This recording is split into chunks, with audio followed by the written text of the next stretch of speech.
తీసుకొచ్చారు. Finance bill తెచ్చారు. 2025-2026 bill చట్టం చేసుకున్నారు.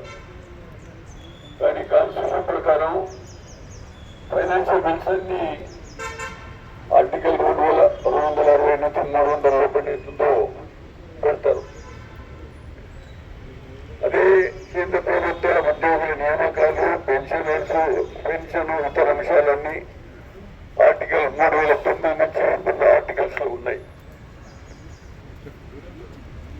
అయితే మన పెన్షన్ సవాళ్ళు ఏదన్నా ప్రభుత్వం చేయాలనుకుంటే పెన్షన్ ఫైనాన్స్ బిల్లో కాకుండా, ఫైనాన్స్ చట్టంలో కాకుండా సపరేటు బిల్లు, సపరేట్ చట్టబద్ధం తెచ్చేది ఉండే. తర్వాత ఇంకొక విషయం ఏంటంటే సామాన్య విషయం కాదు. ఒకవైపు వేతన సంఘం రాబోతుంది,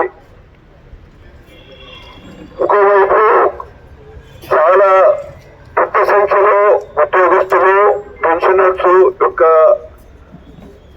ఇన్వాల్వ్మెంట్ అవుతుందో దీంట్లో ఉంటుంది.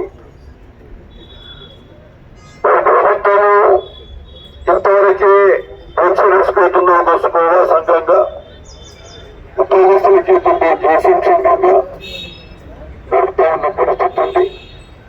అటువంటిప్పుడు ఒక ప్రజాతంత్రంగా ఉండే ప్రభుత్వం, ప్రజాస్వామికంగా ఉండే ప్రభుత్వం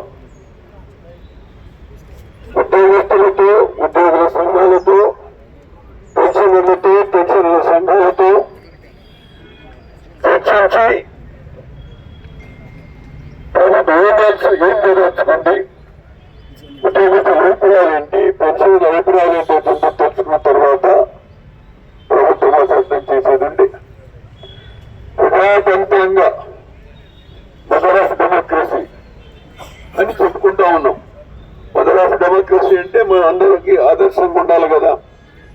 మన దేశ సంపద సృష్టించే కార్మికుల విషయంలో, దేశ సంపదలో భాగస్వాములలో ఉద్యోగస్తుల విషయంలో, దేశ సంపద ఉత్పత్తిలో భాగస్వాములు అయిన వాళ్ళ యొక్క పెన్షన్ల యొక్క విషయంలో ప్రభుత్వం, మరి మదర్ ఆఫ్ డెమోక్రసీ అనే ప్రభుత్వం వీళ్ళతో చర్చించేది ఉండదా లేదా?